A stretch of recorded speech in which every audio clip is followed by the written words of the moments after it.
Hey babe, cook Sunday dinner with me. This Sunday I was feeling steak and pasta. All the ingredients you see here I got from Aldi except some seasonings. Always salt your pot, then ignore it or watch pot won't boil. For my base I laid down olive oil, salt for taste. Off camera I added black pepper, garlic paste because I love garlic.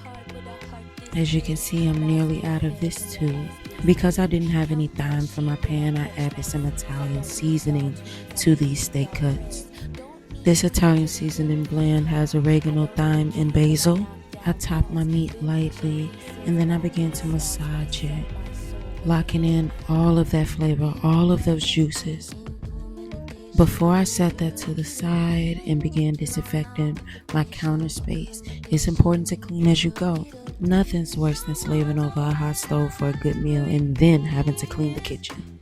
Oh, and remember, when you're touching those chemicals, wash your hands. If you're like me, you're washing your hands in between everything anyways. Once that water was at a rolling boil, I did this trick to lay my pasta evenly. It didn't fully work, but y'all get the concept. Off to the side, I had my pan heating up, so I let some butter melt down.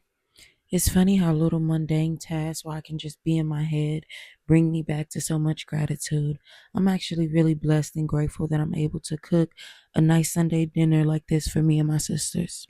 But what's a Sunday meal without any greens? My initial thought was to saute my broccoli like I normally do, but to avoid that fresh frozen taste, I sauteed them first. Once my pan was hot enough, I laid those steaks down.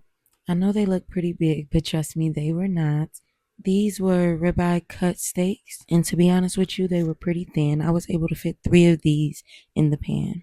Because these were so thin, I cooked them on low medium heat. The goal was to avoid them being very well done. I drained my pasta, but I didn't rinse it. I was trying a new wheat pasta from Aldi. 10 out of 10 if you ask me. Into the same pot that the pasta was just in, I added that sauteed broccoli, some butter, black pepper, and Tony's Creole seasoning, and I let that just saute down. At this point, it was time to flip my steaks. Like I said, I cooked them on low medium heat, so I only wanted to just cook the blood out of it, and I also removed the render fat from the pan. I just don't like it. Here they are looking juicy and nice. Well, obviously not too juicy, but they definitely were not dry. That was the goal, and I believe I succeeded. I removed the steaks and used the same pan and added butter and cream to begin to pick up some of that seasoning for the Alfredo sauce. When using pre-made ingredients, don't be afraid to add some of that home-style loving.